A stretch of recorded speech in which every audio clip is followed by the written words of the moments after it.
Hey, good evening, everyone, or good afternoon. This is Harry from Hotspur TV, and today another takeover of View from the South, the post-match show. And everyone should be very happy. We actually just beat Bournemouth 2-0. So now I'm going to bring on the guests. So first, my namesake, Harry Scarf. How you doing, mate?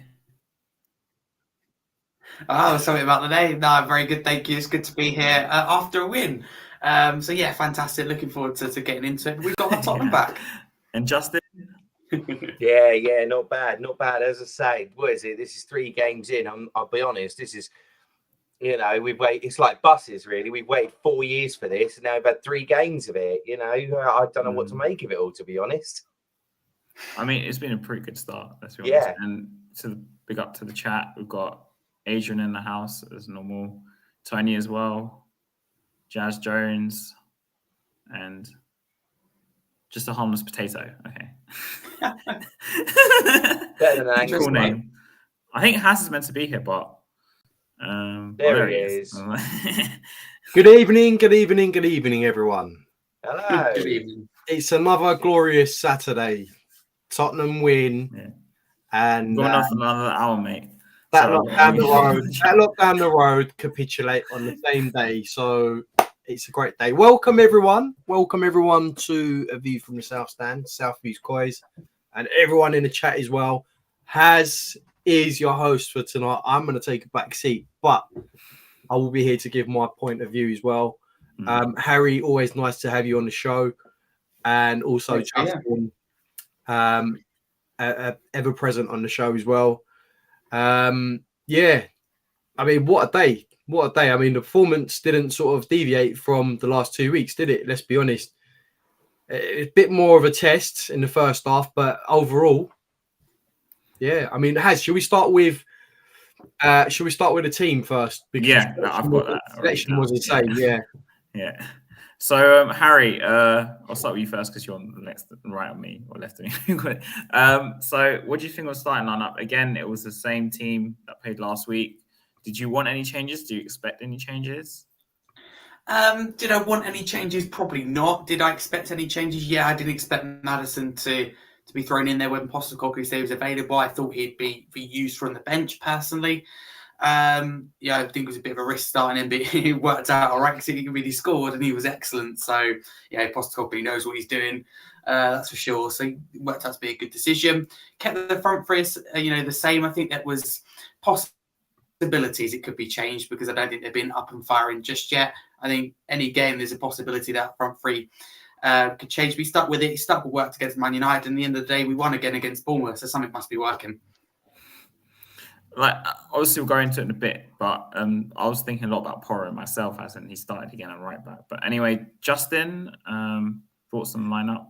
Yeah, I mean, I think the one thing that we have to sort of look at here is that in terms of the lineup that we had, it was exactly the same as what we had against United, and it had worked pretty well in terms of that. Keeping a clean sheet, keeping them fairly sort of quiet. I think, to be fair, Bournemouth actually posed us more threat than United did. But the one thing I think we are starting to see is, rather than in years gone by with individuals having to sort of take up mantle, we've got collectives. The back five seems to complement each other really well.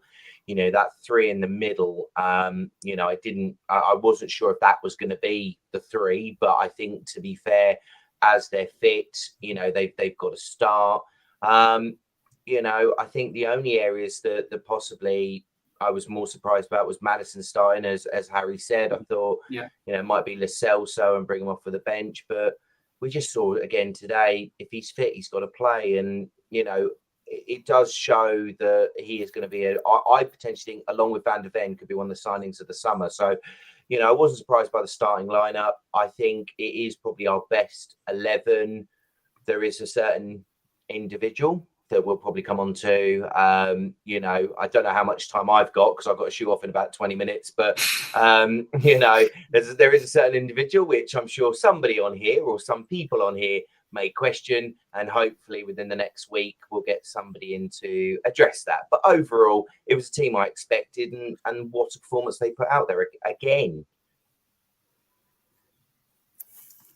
Okay, Haas, your thoughts on the lineup, mate? Yeah, I mean, look, we stuck with the same lineup. Richarlison was given another chance up top, as expected. For me, obviously the biggest surprise for me was Maddison, because we all thought he was going to be injured. It was a nice little surprise to actually have him start, and the team being unchanged as well. So look, for me, it bodes well, because you want to get your best 11 sort of playing well together. And then you want to sort of introduce some of the fringe players to start integrating them along the way as well. So for me, possibly the only other change I would have probably made would have been Kulusevski on the right, because for me, he hasn't really been 100%. He hasn't really set the world alight. So I was hoping to see someone maybe like Solomon or someone. But look, overall, you've got to stick with the team that's winning, the winning formula. So for me, the starting lineup, I can't fault it really. The back four are perfect. Pedro Porro as a right back is growing on me as well.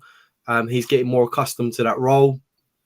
Son was again getting better and better every week. Today his output was a bit better. He was creating stuff on the left hand side, and you know what you're getting with Bissouma and Sarr. So good lineup for me. For like the midfield three, I'm going to touch on that a bit later in the show, but do you think that's our starting midfield three, and then Bentancur has to try and fight his way into it, I guess, when he comes back? Yeah, look, as I said before, I don't think anyone should have a free pass. I mean, Bentancur has been out for a while now. For me, I think he has to earn the right to play in the team. He can't just be out for almost a year and then expect to just come back in. Obviously, if we get an injury to one of those three, then it might be a different talking point. But I very much think that Ange is going to play players based on merit and how well they're doing. So for me, I think you'll upset the balance a bit if he was to come straight in, because at the moment, Sarr and Bissouma and Maddison are doing fantastically well. Yeah, I thought I would touch before we go on the main man or the talking point of the of the stream. Porro again at right back. Harry, I have to admit, I'm one of those people who was quite worried about this even last week.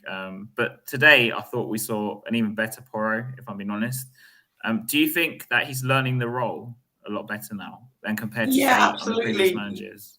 Yeah, no, I do, and I was also, I didn't think it'd work for him in that right back role, considering he's, where he's played his career mostly right wing back. I thought that Conte going for him would be a great thing because, right wing back, but he's turned out, he's working so far. He stepped up to it. I was worried about him defensively. The first game he came in against Man United, he was okay defensively. He's silenced, I think, any critics done well going forward. I mean, we know he's good going forward, but if he improves defensively, he can become the all-round right back if you like.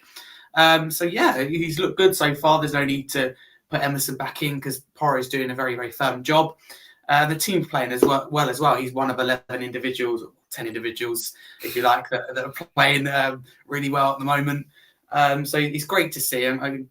It's great to see him doing well, and it's also good to have competition for that spot. Emerson Royale, you've got competitions we want to treat seriously. It's always good to have competition for places, and like Has said with Bentancur, he doesn't just walk back into this team. He's got to fight his way in, and I like that. Fighting for places. Porro's done a good job, and I think deserves to start our next Premier League game, and that is Burnley away, I believe. Justin, I know you're not a massive Emerson fan, as we've learned on previous shows. So are you happy to see Porro playing there now and sort of excelling? I think to be fair, I sort of was worried about both because it was almost like one could defend and one could attack, but neither could do both. And to be fair, we're kind of seeing, we saw with Emerson that they've tried to put the attacking style into him and it just hasn't been there, but he has got that attacking prowess about it. I don't think it's a bad option in terms of having Porro there because of the pace that he brings. It's, as we've seen with our team, it's going to be very sort of attacking, pressing, and people are going to try and break the press or lump the ball up top. So we do need quicker players. I do feel Porro is probably quicker than Emerson with that. So it might be that that's the reason they're going with him. But I was initially concerned, particularly for the United game. I thought it might be a concern from there. But actually, hats off to him. He seems to have taken the opportunity, pretty well. And there's a good partnership developing between him and Romero. It's almost like Romero seems to be trusting him more, whereas I think before Romero felt like he had to, sort of run out and almost do two jobs at one. Whereas I think now there's more of an understanding what you can do, and hopefully he can grow into it. So, we'll have to wait and see. But actually, I think having Emerson still there as well is good competition. I think we'll probably see Emerson starting against Fulham on Tuesday, to give him some minutes. So, I thought overall he didn't do too badly. And hopefully this is something that can build going forward because that's what we need, a solid, defensive line. And it looks like at the moment, with your doggy, you just seems to have taken to it like a duck to water, that ultimately it could be a really, really good partnership there across the back four, definitely. And Has, I will just bring up this point before I ask you, but obviously Romero's got on a partner now, right, in the middle with Van der Ven, which I think has kind of allowed us to go to back four as well as a consequence, as a more comfortable. Do you think that's helped Porro settle in as well? In the right back spot compared to before where we had, say, Dyer, you'd have to play like Dyer with Romero or Davies with Romero, and it's just not as solid like as a base. And then because you've got Doji now and Porro on the fullback, sorry. So do you think that's helped at all? I think it's helped massively. It's helped massively that, Romero finally has someone at the back that he can rely on. He's comfortable playing with. We all knew it. We all said we need another defender next to Romero, someone that's capable, someone that's calm and assured. And Van der Ven, so far for me, he's hit all those right notes. You know, he's very calm. He's got great presence. He's got great, speed, agility. He's very calm under pressure. All those things, you need that trust between two defenders. If you look at Toby and Jan in their pomp for us when they played together for many years, they were so comfortable with each other. They knew where to be at what time. They knew when to cover. They knew when to drop back. And it already seems like these two, Van der Ven and Romero, are forming a nice little partnership. For me, I was looking at Romero's stats today and Van der Ven's stats, and it was just ridiculous. The passing stats were above 90% for both of them. Okay. Absolutely flawless. Romero, he was very commanding. Didn't take no prisoners today. And also the good thing has that, that rash side to him, that nasty streak where he just come out and bundle players and stuff. That seems to be sort of on the back burner a bit, which is good. So I think having Van der Ven there as well has given them, that advantage over teams now, where they can sort of suss each other's play out and stuff. But I think it's worked out for Porro, having a stable partnership at the back. Before you had the likes of Dyer, sometimes Sanchez, sometimes Davies, and it was calamitous at the best of times. Imagine what that does to your confidence playing as a right back, especially when it's not your preferred position. And it's no surprise that he's now taken to that like a duck to water. So, yeah. And in terms of Udogie, however way you say it, it's a case of who let the dog out, isn't it? I mean, wow. It's like, honestly, it's like he's been at the club for years. You wouldn't think, like, seeing him play and how comfortable he is and the runs that he's making, the tackles and everything, this all action display, I think it's just fantastic.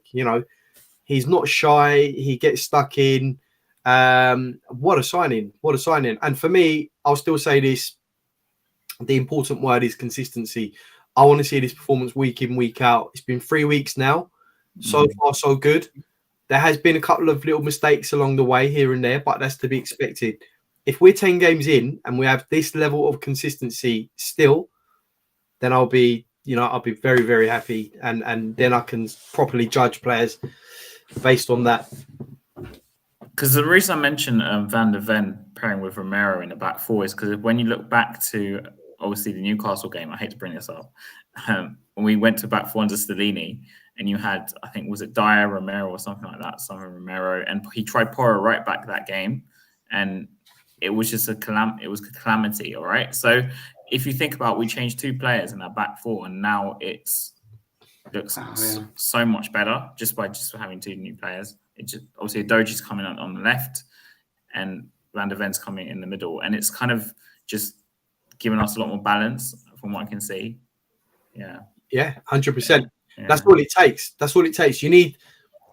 Sorry, I've just got the match in the background. West Ham's goalkeeper has made unbelievable amount of world-class saves. Unbelievable. It just shows you what having 2 capable defenders at the back, what it does.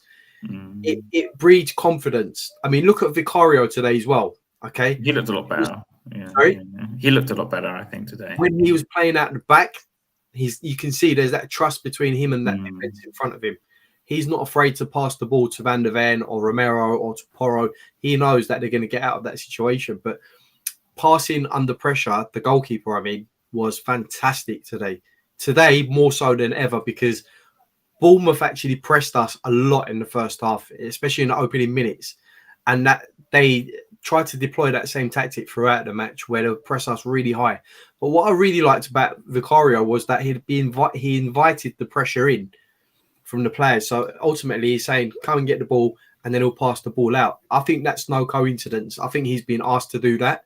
And to try and drag them further out. Draw them out a bit more and then to pass the ball out. And the fact that, he's been doing that, I don't think it's a coincidence. I think he's been asked to do that by Big Ange, and it's working so far. But we'll have to be careful against the better sides. They'll do it better than Arsenal in a few weeks. Yeah, exactly. So I'll go to the elephant in the room because this is the title of the video about Richarlison. So Justin, I know you've got to go soon, so maybe I'll go to you first. Tell me about Richarlison. Oh dear, oh dear, oh dear. Oh, I better be polite. I think to be fair, you can see that he's part of the team, he's part of the group. They're behind him, they want him to do well.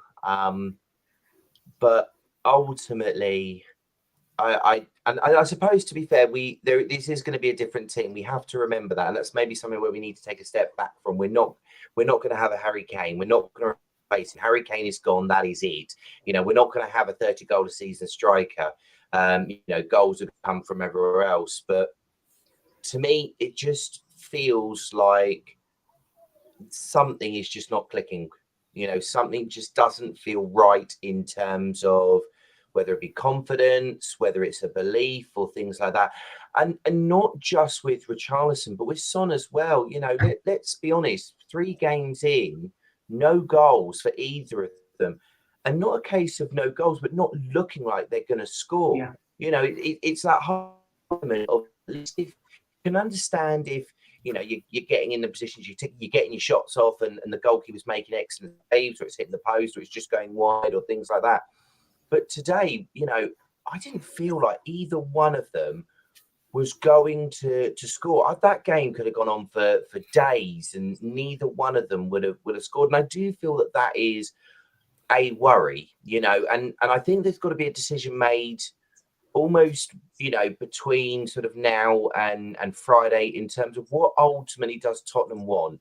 Because if Tottenham want interchangeable, then I do think we need to go and get another 2 players in, attacking players, so that then they can be interchangeable. You could just, if Richarlison's having a quiet game, you take him out, bring somebody else in, however you want it to go. But if you are going to go with almost like a focal point, which it feels like that's what Richarlison is trying to be. He's Brazil's number 9. It's like he's trying to be, our number 9 as well. Then we need, somebody else, because I just don't understand. I don't get, how it is that he's just not, this isn't like we bought him this year. We bought him last year. Okay. 1 Premier League goal, 2 in the Champions League. That's it. And, you've got to see something in terms of an improvement, a better understanding of it, things like that. And, okay, we can say, well, Kulusevski's not been 100%, but he got a goal. He got in there. I think, didn't he get the assist for Maddison, or was that? No, that was Sarr. Sorry. But that at least there's other things that are going to be coming from it. Today, it just felt like, particularly with Richarlison, there was nothing in terms of real sort of adding anything. There was a presence, but that was it. It just didn't feel like ultimately that, and I almost feel like the players aren't confident in him. He's not confident in himself. The players don't seem confident in him either, because you just look at it and they're almost playing around him. It's like he's dragging players with him to create the space.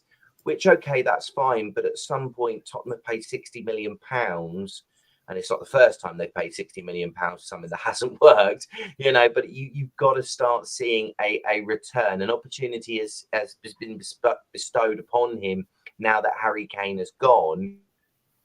3 games in, it's, he hasn't looked like scoring in any of them. So that is a concern for me. And I do think Tottenham need to bring in another, maybe 1 or 2 attacking players, just to perhaps take the pressure off him, maybe give him some time to come back on from the bench or something like that, but, I just feel that it is, as you rightly put it there, it is the elephant in the room. And at some point, I've got to decide, let's just hope maybe there's an owl, whatever the rest of the clubs are called at that point, come in and maybe turn around and give us some money back and we can go get somebody else. I don't know. It is early. It's only 3 games, so he could improve. But the only thing that worries me is that over the 3 games, he's gotten worse. I feel this is his worst performance out of the 3. So I'm going to have to shoot. So thank you so much for having us on, and I'll try and catch on. Right. Right. Take care, Justin. See you See you soon. later, guys. All the best. Cheers. Yeah. See you later. Oh, okay. And then there was 3. There was 3. Indeed. So, Harry, your thoughts on this problem? Yeah, it's an interesting one. I've got quite a balanced point of view on it. Listen, I really want it to work for him, but Justin makes a good point. It isn't working at the moment. It's not clicking. The only positive thing is we're only 3 games in. However, we don't want to be getting to the North London derby and the important games, approaching Christmas, where we're going, Richarlison's not clicking, he's still in the team. What do? We need these problems resolved.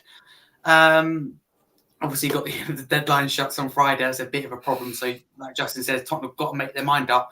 Are they 100% confident in Richarlison? 100% confident that Son can play in that position? They're 100% confident that Dane Scarlett can be used consistently throughout the season, coming off the bench and in cup competitions.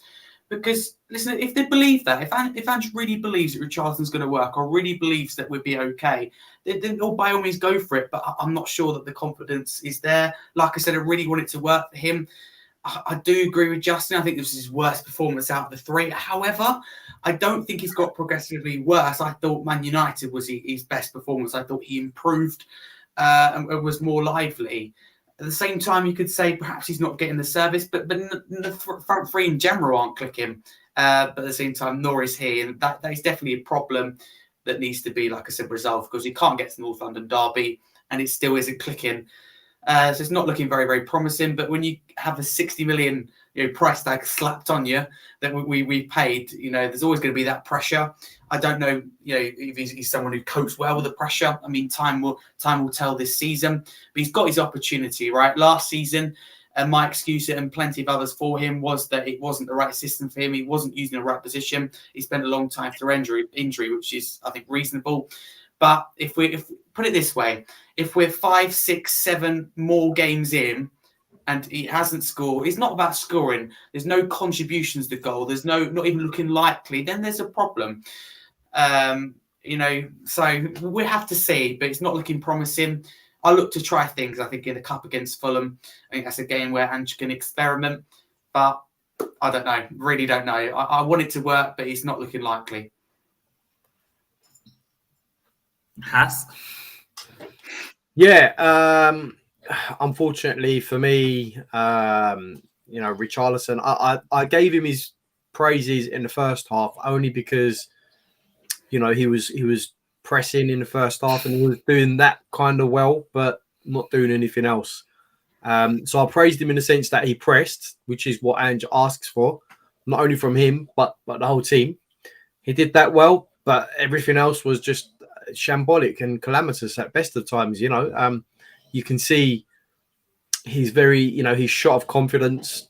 There's just, nothing there. His control is not there. His instincts as a supposed striker is not there. There were some fabulous balls going through to him today from Maddison, from Sarr. There was amazing through balls from Son, and he just couldn't get on the end of them. You'd think if you had I don't want to say like Harry Kane or anyone, but because that's done. But if you had a striker who's worth their weight in gold, who's capable and can find the back of the net, we'd have been 2-3 up, out of sight, by half time. But on the plus side, I'll show you. I mean, these are Son's stats for today. Passing accuracy wasn't too bad. 84.6%, not too bad considering the amount of time he had the ball. But he made 4 key passes in that game, okay. And I remember him putting 2 or 3 absolutely great balls into the box, or little through balls here and there. He had 2 shots today. Again, that needs to be a little bit higher, but obviously it's to be expected playing on the left-hand side and coming in. Obviously, we're expecting Richarlison to sort of hit the back of the net and get some shots off. But look, he's getting better and better every week. He's had 53 touches, as you can see there, 39 passes, and that's off the wing. So those stats are getting better and better every week for Son. I think we really need to start looking into the option of having him play in the middle and possibly bringing in one of Solomon or Perisic, you know, who can come in. I mean, the good thing about having Perisic and Solomon is that you can start them either side, basically. If you're starting with Solomon, Perisic can come on for the last 20. If you're starting Perisic, you know, you can start on the first half and then bring in Solomon. So it's you know, good conundrum to have. But for me, and I will say this, I said, let's give Richarlison at least 10 games. This is what Ange said in his press conference as well. He said, I'm not going to start judging him after 2 games. That would be stupid. It'd be very unfair. Let's get to the 10 mark, he said. And if he still hasn't found the back of the net by that time, then obviously it's something that we'll need to talk about. And that was in Ange's press conference. Yeah. The only thing that worries me is petulance in the second half, you know, where he could have got sent off, okay, had he stayed on the pitch. He was stupid in that he retaliated after he fell on the floor, kicked out at a player. It was just calamity, like over and over again. You know, a ball comes through to him, he stumbles over the ball, loses possession. I mean, this is meant to be a top Premier League footballer, £60 million price tag. Okay, Brazil's number 9, and at the moment he's looking like, you know, he wouldn't make the squad for a Sunday League game at Hackney Marshes, unfortunately. So it's something that we need to figure out. I don't even know whether we should play him against Fulham because I want us to go for a cup. I don't want him to be a hindrance, you know, towards us winning a cup. I want us to go all out and get as far as we can. And look, transfer window shuts next week. I really think we need to bring someone in now. If not to replace him, then to put pressure on him, because right now, what I saw today, the only thing that he got right was the pressing in the first half. And that was it. And it was depressing for the rest of us to watch him the whole game, you know. So, yeah, we really, really need to sort that problem out in the forward area. I have my own take on this. So I still stand by what I say. I still kind of feel sorry for him still because you was in the chat today. I said I felt sorry for him because in the first half he had that chance, and you thought, this is it. This is the goal. Got under his feet. And then Kelly come through with a slide tackle. The ball goes underneath him, and it totally changes the direction of the ball. He then can't control the ball because of the change of direction. And it was a series of unfortunate events for Richarlison, you know. But what I'm saying is he shouldn't have to rely on those moments. He should, you know, he should be making chances for himself as well. He shouldn't have to rely. I'm trying to make. Sorry, he's not Harry Kane yet. This is the problem. He's not Harry Kane. Like Harry Kane makes his own chances. He made a lot of his goals, right? If you look back, and if you watch obviously Richarlison for Brazil, where he has Rodrigo and the guy Vinicius Junior, obviously either side, and all they do is put cross cutbacks or crosses into him, and he's just on the end of things, right? For the most part. So I do think our front three is a major problem, like all across it, really, because of the style we've only changed style. You've got Kulusevski, who's used to coming inside because of obviously in the 3-4-3, he was always cutting in. He's probably been told to do the opposite. Son, at the same token, on the other side, is being told to go on the outside and put crosses in. He's still naturally, because he's used to doing it for probably the past 8, however long he's been at Tottenham, because even under Poch, he was cutting in. He's been told to do that. So, and then you got Richarlison, who's a totally new striker, and I'm not totally new striker at the club, but sort of like in a new system under a new manager. Okay, he was playing last season for Tottenham, but he was playing a lot on the right in a completely different system. So it's just not clicking because they're used to playing such a certain way, I think, and it's just unless you change Kulusevski to the left and Son on the right and try something like that, I don't know. But we need to see something different up there. It's just not working. And you could try Son through the middle. Like, I'm not saying not to do it, but you're going to have to play a different way because you're going to try and put crosses in. I can't see Son winning a lot of headers. So, like, what kind of style would you play then if you put Son in the middle? Harry, what would you do? It's a good question. I just don't think Son in the middle for me quite works, unless you're playing almost like a false nine. Could potentially work. Richarlison suits the system in terms of what he offers to Ange, like Has pointed out, with the pressing, with the intensity, and I love the his commitment, if you like, but his confidence isn't there. Personally, I'm glad you pointed that out. That new system, new manager, he hasn't played this role before. I think only once under Conte / Stellini / Mason, if you like. So it's still new to him. 3 games in. How long do you think we should give him? I think about 6-7 games and assess the situation. 10 for me is slightly too many, because that'd be beyond the North London derby. Those are the games you mustn't lose, and you ideally want to win. We don't want this situation. So yeah, Richarlison, I think, has got to look to improve. I think he will, dedicate his own time to improving, because Richarlison's proved for Brazil that if he gets the service, he can do it. He can't always rely on the service. He's got to help himself. I mean, I'm glad you brought this up about what Maddison said. I mean, I think they're behind him. I think they're behind him. They want him to do well, but at the same time, with a professional footballer, a big club like Tottenham Hotspur, who came for a £60 million fee, we can't be giving it, for me anyway, 10, 15 games. We've got to make that decision. Some through the middle doesn't work for me, so that means we have to look to bring someone in, or you put faith in Dane Scarlett, which I can't see happening just yet. Anyway, so yeah, the club need to decide what they want to do. I don't necessarily have a problem with them not buying a striker. I just rather make that they're clear. They either have 100% confidence in Richarlison or no confidence whatsoever. I don't want them to think, but Richarlison, we're not sure about him. We don't know to buy someone. No, it's got to be a clear decision. They've got to sit down with Ange and decide. Because we can't wait 10 games because the window shuts on Friday. So the decision's got to be made. But at the same time, is the pressure on Richarlison good? I don't know, because he's stepped up. He got a bit, he's pressure from the media. We see it. Rival fans are on his back all the time at the moment. That is where I partly feel sorry for him. I don't know how he generally handles pressure. All I know is he does well for Brazil. I think he offers, like I said, a lot to Ange, but he's got to be scoring and he's got to be involved. Second half for me, he was woeful. Simple as his first touches. I mean, Harry, is this a good sign though? I mean, what it says here about what Maddison says here, brilliant today, brother. Worked your it says worked your bollocks off. Goals will come very soon.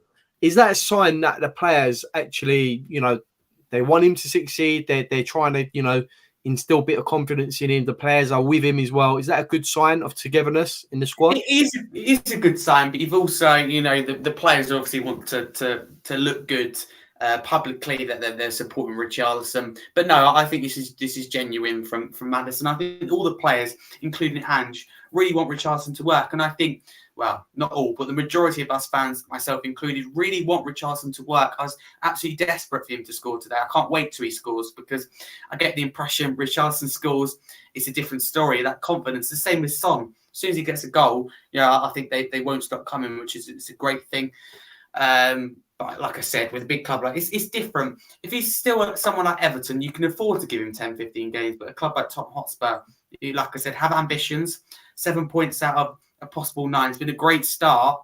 When we have big games coming up and games in the cup that we want to treat seriously, we can't be testing these things. New manager, new system. First 3 half dozen games, absolutely, but we can't have this problem. When it gets around Christmas, we just can't have that problem. That has, yes, it's a good sign. Like I said, I think they're behind him, and I really do hope it'll work out. But today's second half performance has given me no confidence at all. I thought we'd done well in the first half to create that chance. I think it was a bit unlucky personally. Not Lloyd Kelly, like he says, comes in, completely changes the flight of the ball. He's been so unlucky, and he needs luck. Luck is part of it for him. So I hope it comes, but. The signs today weren't promising. I can only really speak from experience as someone who actually played as a striker or plays as a striker on like a semi-weekly basis. Sign you. Yeah, no. So as a striker, once you score a goal, you can ask my friends for feedback on this if you really want. But suddenly, you just play a lot better. like suddenly I'm just taking on players. I'm trying to do finesse shots or whatever. I know Is it's it the just amateur confidence stuff, now? but Is it it's the like confidence? when you score a goal, sometimes you just light up, and Yeah. that's why I guess I'm probably a bit more patient with Richarlison because I could kind of see where he's coming from. But yeah. I was going to bring up Ange's subs. So what I've noticed during Ange's short time period, obviously he's been here, his substitutions have been quite swift, quite good, I guess, obviously today.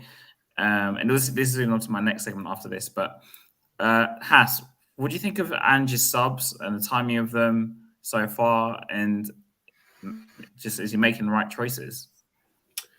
So, yeah, I mean, look, I touched on earlier today in another chat about how pleased I was with his substitutions because, let's be honest, we've all been there when with Conte, Mourinho, when they'd leave it so late to make a substitution, especially when we weren't winning any games, and we needed to put a sub on. They just wouldn't take the plunge, but with Ange today, I'll just bring him up as well because I love Ange. With Ange today, what he did was really clever because the system that we play would have taken its toll on the players due to the heavy rain. If we've all played football, we know what it's like. The pitch becomes heavy. You've got to do a lot of running. That your legs get tired. For me, he done the right thing. We was on top in the game. He takes off Maddison because he was injured after the game last week, which was fantastic. That in fact, he took the whole midfield three off and replaced them because he knows how important that three is to his system. It's a very important cog. So I think it was very clever. All the key players that he took off today, when he realised we was on top, I thought fantastic. If this is a sign of things to come, that he's going to make subs when he has to. It just shows that he's making all the right decisions at the right time. So for me, it's refreshing. Even the likes of Højbjerg who come on, I thought he played well. I'm not Højbjerg's biggest fan, but he adapted to the system today. He got forward as much as he could. And he put in a lot. I mean, if you look at Højbjerg's stats today, considering how late he come in the second half, he got himself about. He put tackles in. He got, he shielded the ball. He made sure that we didn't lose possession. There was one point in the second half where we just kept the ball. Ange said to him, "Look, just keep the ball. You're comfortable at the moment, 2-0 up. You don't need to do anything else. If we can get another goal, we'll get another goal, but just keep the ball." And that's another thing that we're doing really well this season is keeping hold of the ball, winning the ball, but keeping hold of it as well, ultimately.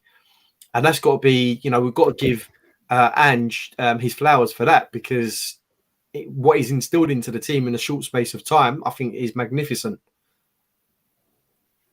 Harry, your thoughts on Ange's subs so far this season and the timing of them and that sort of thing? Yeah. So what are your thoughts? Yeah, I kind of echo. Yeah, kind of everything Has just said there. I think that he's got all these substitutions right at the right time, whether that's bringing Romero off against Brentford, which he was under heavy criticism, of at the time. But he took the precaution. And it's the sensible thing to do because if you watch that back, how hard he headed that ball, there's no wonder he was taken off. So that was a good decision. Man United brings Davis on.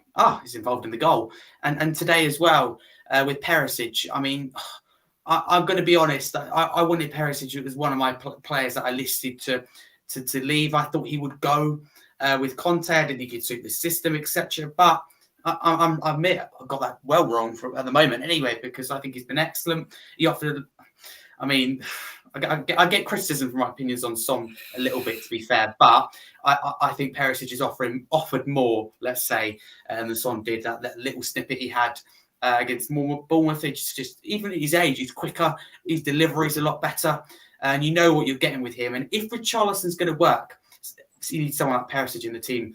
His delivery is absolutely exceptional for Croatia. It always has been through his whole career.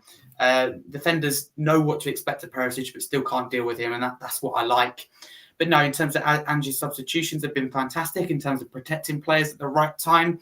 and impacting the game. Man United, even Brentford and Bournemouth. So this is great to see, and how quickly they happen as well. Ben Davies comes on very quickly, whereas Conte and Mourinho was, do we make the change, sit back down, come back on? It was a complete mess. And to the point where I remember on the documentary, Mourinho used to say that some of these substitutions made in the game were planned before the game. That's absolutely crazy. So Andrew's got his substitutions right. It's great to see now. He's fantastic. Absolutely adore him. I love the way he comes across to the media. His substitutions are excellent. His humour's excellent. And for what we need with this group of players and where this club is right now, and the divide between the fan base before he came in, he's the perfect appointment. And I give the club credit where credit is due. This looks like a fantastic appointment at a time where a lot was going on, a lot was going wrong on and off the pitch. So as far as his substitutions, absolutely phenomenal. And we get onto this man, but he's just been an excellent addition for Postecoglou. He's kind of made his system tick. And all I will say is, I told you so. I've always loved Maddison. He's been excellent. But Ange's substitutions, spot on.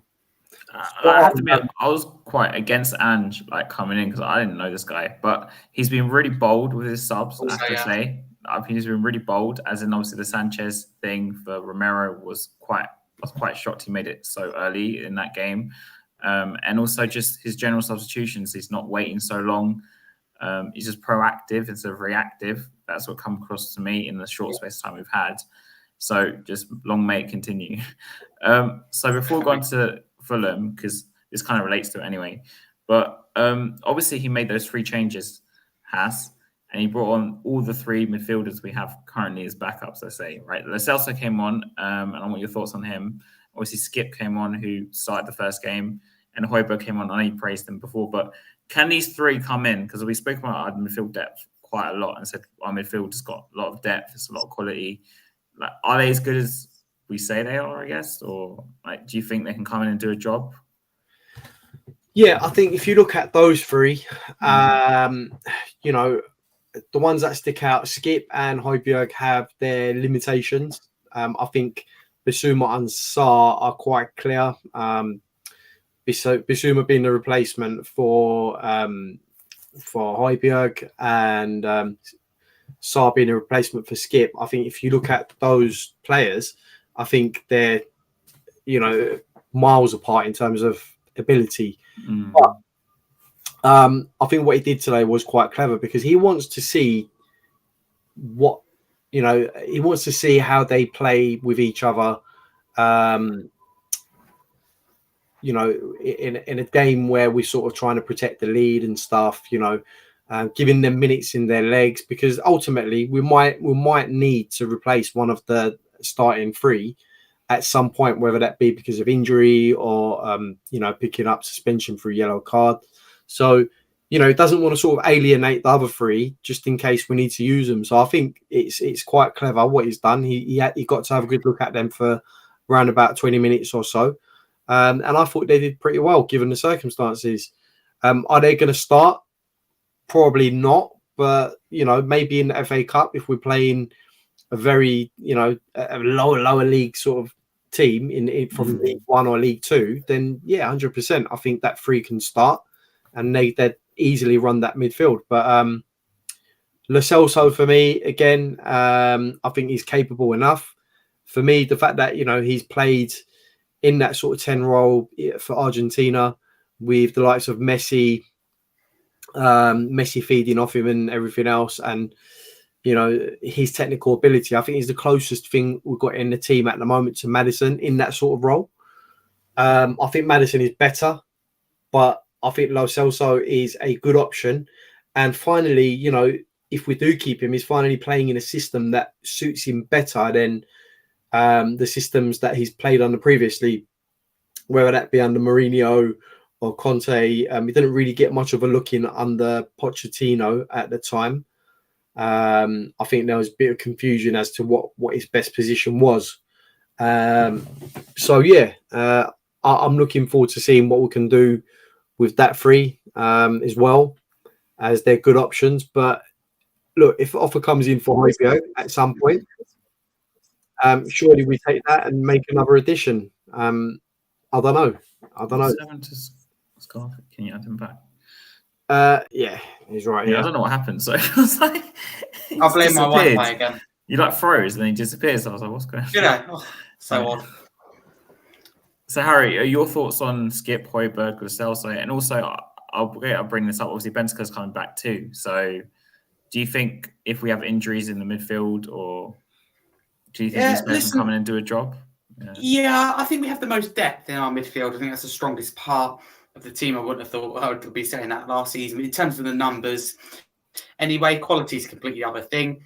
I like Højbjerg, but I have said, I can admit that if a 40 million offer comes in, wherever that may be, Atletico Madrid, etc., then Spurs have to take it. Because for someone who doesn't probably suit the system and isn't going to be, for me anyway, a first team regular week in, week out, 40 million isn't bad money considering the likes of next season. It could be half of that. So take the opportunity to cash in on him while you can. But at the same time, I think Spurs have every right to hold down 40 million. I thought we've done well today. Some people, such as Dave on Park Lane Podcast, can't recognise when Højbjerg does something well. I'll bring this up Sunday that I thought we'd done an excellent job. His stats were good when he came on, as you pointed out. He seems to be a scapegoat for the pod. But anyway, no, he's adapted well because we all know it doesn't suit him. But at the same time, Southampton, he got his name on the score sheet and got a few assists as well. So he can step up when needed, I think. But he'd be a good squad addition. Skip as well, I thought a lot of him a year or two ago. I think has limitations, and I can't see him breaking in, into the starting 11. But he may be using cut, maybe like a loan move or a permanent move to another Premier League club. Maybe better for him just because of the amount of Premier League, just the amount of midfielders that we've got at the moment.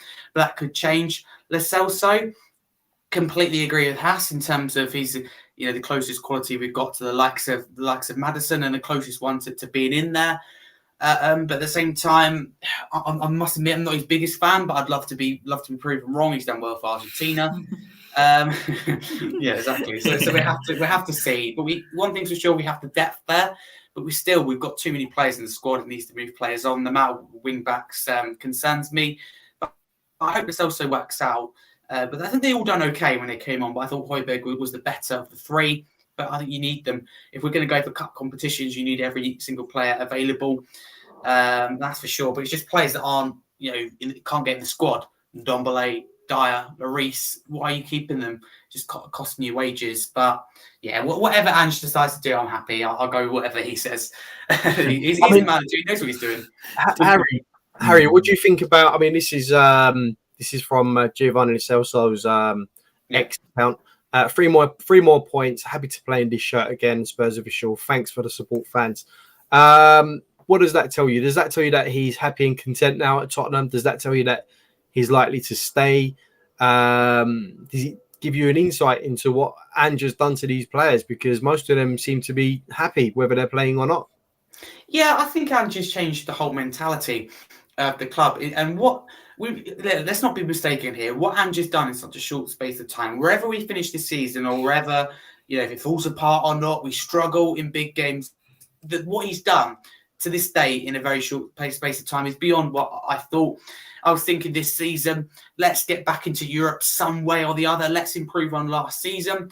But our start to the season tells me that getting Champions League football isn't unrealistic. Fighting in cup competitions to the latter stages isn't unrealistic. So I'm not going to read too much into that because, players won't want to make it very, very public. But no, I think he'd be happy to be here if he gets the minutes, which I think he will. It's just when Bentancur comes back, will Lo Celso get much of a look in? Probably not. But when you get Champions League football again, if you do, then he could be very important because of rotation, etc., and all these extra minutes with the new regulations and rules. So you need every player possible. But I completely agree. What Ange has done is amazing. The players will seem happy to be here, and just as simple as the support Maddison gave on Instagram to Richarlison, they're behind each other. The team spirit. I never thought I'd say this, but obviously a new manager coming in, the whole mindset, everything's different. But without Harry Kane, players can step up more. There's more. You don't have to rely on him. They're stepping out their comfort zone. I think that's what good. I mean, I just I love the pictures of the club. He is class. I just had to put this on there. I had to put this on there, guys, because I thought this was fantastic. Joe Cole on TNT Sport asked Ange Postecoglou about his fullbacks, Udogie, etc., joining in with the midfield when in attack. And Ange's response was, "I'm just copying that, mate." I mean, that for me just sums up this guy. I mean, hasn't he been superb since he's joined the club? I mean, he's a breath of fresh air. His press conferences have been amazing to watch. There's no sort of negativity. He doesn't throw his players under the bus. And the journos seem to love it as well. So, I just think he's fantastic. Simple as that. Yeah. Oh no, so I'm just okay. So obviously we have a game on Tuesday night. Harry, any changes? A match prediction? I know you can probably do a show on Monday night before. Let's go for it. I'm going to go with 3-1 Spurs. I think we get the job done. I think it'd be a good opportunity to see the likes of Solomon against obviously his former club, and just lots of players that we haven't seen perhaps yet. I don't know whether we've seen them Ndombele or not. Who knows? But I think we see lots. I think we see lots of. I know. I think we see rotation. That's for sure. I don't know whether it put Vicario in goal or do the classic in the Carabao Cup and go with your second keeper. So it'd be interesting to see. But there'd be players in there that we haven't seen there, like Solomon. But I think our B team is stronger, and I think we can get the job done on Fulham. I don't care how we do it. How long it takes us to do it. Just as long as we get the job done, we beat Fulham and we progress into round 3. Because let's be honest, we should be playing in round 2. Let's face it, it's embarrassing. So let's get it over and done with. Let's win. We've got a tough second round draw though. So let's not Fulham out. Go through to round 3 and keep up the positive vibes. But would you yourself make any changes? Because obviously Fulham for me is like our best chance to win a trophy. As in the Carabao Cup, the best chance to win a trophy. Would you make any changes? Or I would chuck Solomon in there purely because it's Fulham. I'd go with probably, Forster's fit or Austin, etc. in goal. Give Vicario a much-deserved rest after he silences Christus, by the way. Where are all the Vicario haters?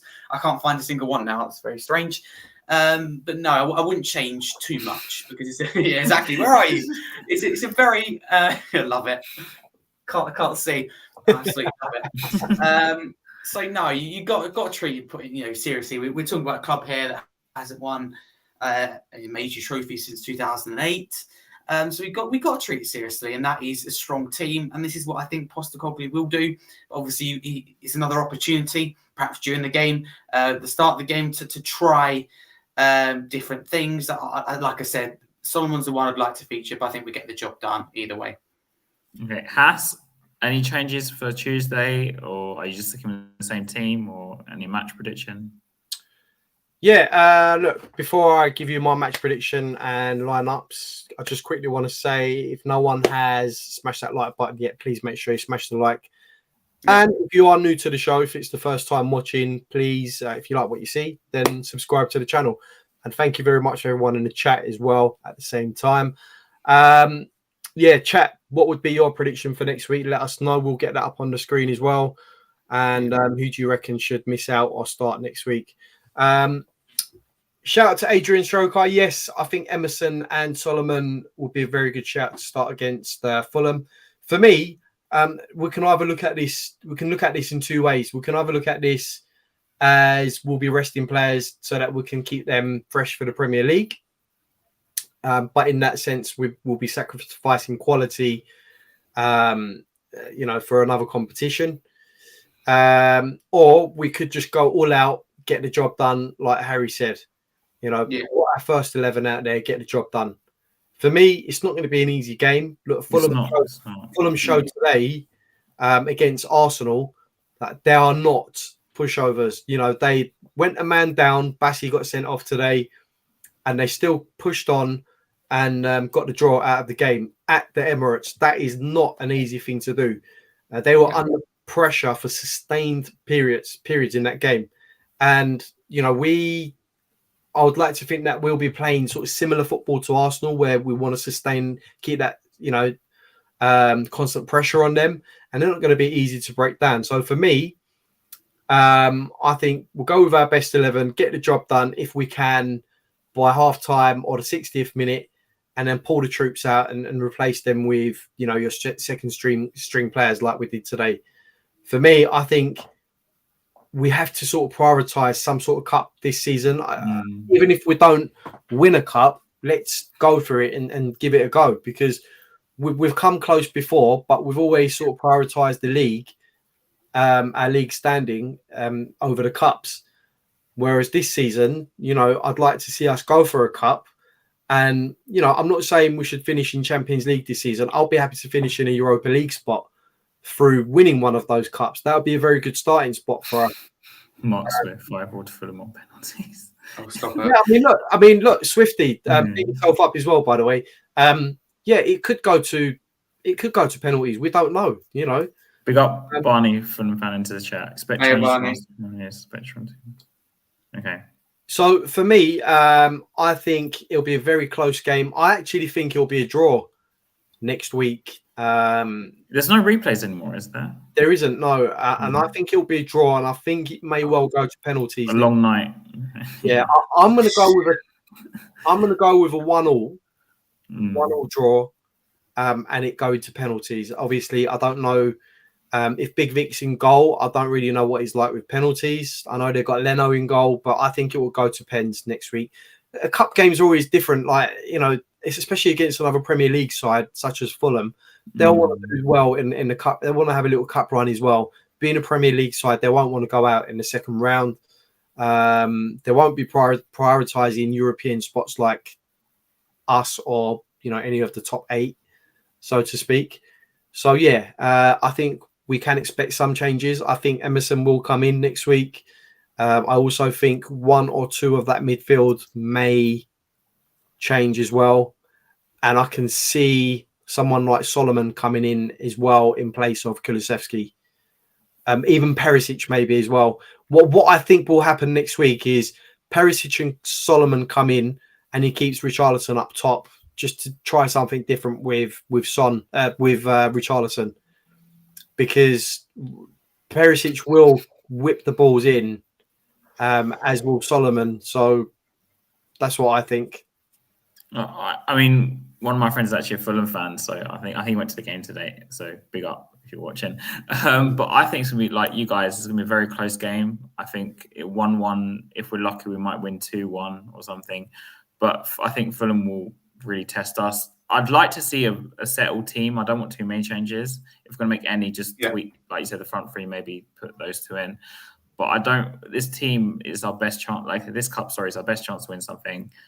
I'd rather, like Has says, win a cup and then make Europe that way, because it's 2 birds with 1 stone, I guess. We've got to go strong. We've got to put what Postecoglou thinks is the best 11 in. We'll probably be something like the best 11, but go with second keeper, which is a common thing that you do in the Carabao Cup and FA Cup. Is Forster injured? That's Forster. I don't know when he's back, so that could be Austin. Do you take that risk against a comeback Fulham? Probably not. So there you go. But I'd just put maybe Solomon in there, give Richi a rest, and maybe use him from the bench. Nothing to do with the opposition. It's just going to be just something different to the Bournemouth game. I think that could improve what we offer. It's just a chance to see Solomon, to show Fulham, why didn't you sign me? So I think it's a good chance for him. I think he'd be licking his lips and very keen to get on. But no, like you said, it'd be a very, very tough game. We've got to treat it seriously, because this is a cup that we have, we believe that we have a good chance of winning. And I think that we have good reason for that, or definitely progressing in it. We can't do that. We don't treat the cup seriously. I'm sick of the amount of times against the likes of Middlesbrough, Sheffield United, etc., where we put out our second team and we get knocked out. It's happened so many times in recent years. There's one point where it happened on the same day but a year apart. I think it was Middlesbrough and I can't remember someone else. Nottingham Forest. Who? Was it Colchester? Sheffield United. Sorry, Sheffield United. Sheffield United. Thank you, Sheffield United. Yeah, it was a year apart. Exactly the same thing happened. It's just embarrassing. Then we bring the first team players on. It's too late. So I'm sick of that. So just treat it seriously. and we can rotate around Christmas when we need to. But I've always said that I'd much rather, if you need to rotate these players, or you need to bring these players in against Fulham, put the first team out, go 1-2-0 up, ideally, stretch your advantage, be comfortable, then you can rest players. Don't do it from the start. It's too risky for a club like Tottenham Hotspur who need this trophy, seen by the rest as a banter club for getting the season. It's time to win a trophy. It's time to silence people. And this is our best way to do it, because let's be honest, I mean, it's nice when we're sitting in the league now, joint first with West Ham, but we're not going to win the league. We're not going to win the Champions League. Our best chance is winning domestically. I mean, Harry, I think it bodes well that, Ange doesn't like to lose. He wants to take every competition seriously. He showed that at Celtic as well. I know Scottish League is very, it's an inferior league to the English League, but he carries the same principles wherever he goes. Doesn't matter whether he's in Italy, Spain, Germany, wherever this guy goes, his principles never change, and that is to always give 100% and never stop.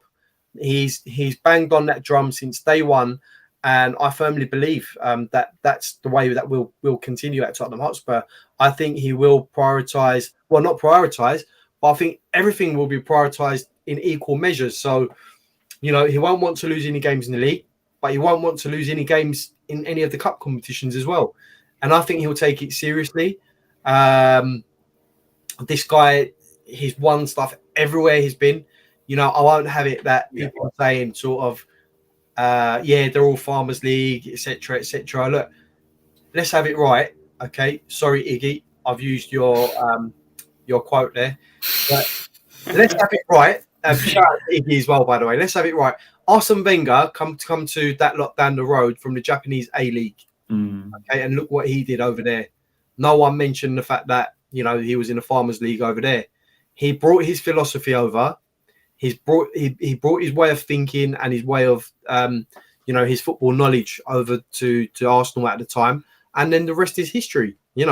So why can't the same thing be said of Ange in time? If we do well, who's to say that he can't replicate what Arsene Wenger did all those years ago? So look, good times ahead. Let's take it one game at a time. But at the moment, it's all looking very good. Yeah. And the other thing is, I just wanted to touch on this. A lot of people are saying, yes, but we won our first 3 games under Nuno. But the horrible, turgid football that we played under Nuno was just... We didn't deserve it. Well, the only reason we won those games was because we still had Harry Kane at the club, who was, the creator-in-chief, so to speak. And the football was really boring. We're now getting results by playing open, expansive, attacking football on the front foot. Yeah. And it's going to cause problems for teams, So, we've got a better defence as well now. So, you can't really compare the two. You can't really, say, look what we did under Nuno. It could be the same under Ange. I think totally different. They're miles apart. Miles apart. Yeah. So, Harry, near the end of the stream, where can we find you? Yeah, thank you very much for having me on. You can find me. You got my Twitter handle just below there, Harry Scarf 22. If you want to follow me, up to you. Check out my channel as well, Scarfy Spurs Talk. So daily Spurs updates, weekly live shows every Monday 8 PM, match reactions, match previews. Pretty much got it all at the moment. Trying to think of joined this week. I'm joined by 4 guests, including a Bournemouth fan. It's worked really well. I'm going to keep doing it because there's 2 weeks in a row. I've brought a rival fan on for the first time, and we've won both games. So long may that continue. I've enjoyed that. So that's something I'm trialing at the moment. But thank you very much for having me on. And don't forget to subscribe to A View from the South Stand, which I'm on quite a lot, along with these 2 guys. So it's great to be on. Thank you. Fantastic. I was saying, Hass, where can we find you? But I guess you're found here. Well, funny you mentioned that, Has. You can find me right here on my channel. I think we're on next week, Transfer Deadline Day. Myself and Ashmatic will be bringing you Transfer Deadline Day special. that should be a great show. We're going to bring you loads of transfers, not only from Tottenham Hotspur, but other clubs as well. We'll be looking into... Better than Sky Sports, yeah. Of course. Look, we've got Ashmatic, yeah. He's like super scout, super analysis. Everyone knows Ashmatic. He knows his stuff. Come on, he knows his stuff. So we're going to be bringing you that next week. It's going to be a longer show than usual. We'll bring you all the ins and outs, not only from Tottenham Hotspur, but from all the other clubs as well. And we'll also bring some analysis on each player that comes through the door. So make sure you tune into that one. It's going to be on our channel on YouTube. It's the scheduled times are on there, so go and check it out. And make sure to go and subscribe to Harry as well on his channel, and also add him on Twitter as well. Harry's also been nominated, or he's hoping to be nominated as one of the best young content creators. Just before we do finish the show, Harry, how can people vote for you for that award? Just if you want to let people know quickly. Yeah, no, thank you very much. Yeah, I've put myself forward to. So what you've got to do is you've got to nominate people. I believe it's 3 that's chosen from each category. So you can go, for example, to anywhere, Google, Twitter, any social media site, and find the football content creators page and go via their link and vote. And you can find the different categories. Go to best young content creator and put my name, or you can go to Twitter. You can put the tweet out. I am voting in, and then tag at the football content creator for Harry Scarf 22, which is my handle in best young content creator. Those words, speech marks around them. So yeah, the numbers look good so far. So I'm very, very happy because this time last year when Football Content Creators Awards happens, I was sitting there watching it on TV. So a year later to potentially be in it is quite scary, but good thought. So yeah, just thank you to everyone who supported me, voted for me, shared the tweets and stuff I put out about it. So you can go to my Twitter page, pin tweet, because there is different ways you can vote. The easiest, like I said, is tweet. You can also do it online. So yeah, thank you very much for that. Excellent. Make sure you go over and vote for Harry for the best young content creator award. He would absolutely deserve that award this year. And he absolutely does deserve it for the amount of stuff that he's been putting out and for the quality of his shows as well. So good luck with that, Harry. Thank you very much. Appreciate that. Harry Senior, when are you on next? Yeah, Harry Senior. Second best Harry. I mean, I'm busy tomorrow, so probably on Monday at some point I'll probably do a show. Before yours, Harry, don't worry. Yeah, don't you dare. Yeah. So he follows as Spurs TV, so HAZSPUR TV. I kind of try to put out like more daily content now. So I'm doing a segment about fixing Tottenham, which I don't know if I'm going to run out of things to talk about. Things being fixed too quickly, but we'll see where we go. It's become more positive, I guess, because we're unbeaten so far in the first 3 games, and Andrew's doing a pretty good job. And common new Spurs. Excellent stuff. Right, and finally, just want to say thank you to everyone that's watched the show tonight, and thank you to everyone in the chat that's taken part. We have had our regulars in the show as well. I just want to thank everyone: Adrian Shoka, Jazz Jones, Barney Ambrose. Thank you very much for stopping by. Mark Swift, also big yourself up. Meta Football TV. I'll go through you all because you all deserve a shout on the show. So we had Meta Football FC, JJ, Jazz Jones. Of course, Jazz Jones as well. Justin, who was on the show earlier on as well. Bertie Hotspur, I believe Scott M was also on the show. In the chat. Meta Football TV. Yep, I've already mentioned them. Bateman. Jacob as well from United Spurs of America. Here we go. United Spurs of America. That's the one. Yeah. Love that. And everyone else. I do apologise if I've missed out any of you, but everyone else that's taken part tonight, thank you very much. Do make sure you smash the like button. Do make sure you subscribe to the show, and we will see you all on the next one. Come on, you Spurs.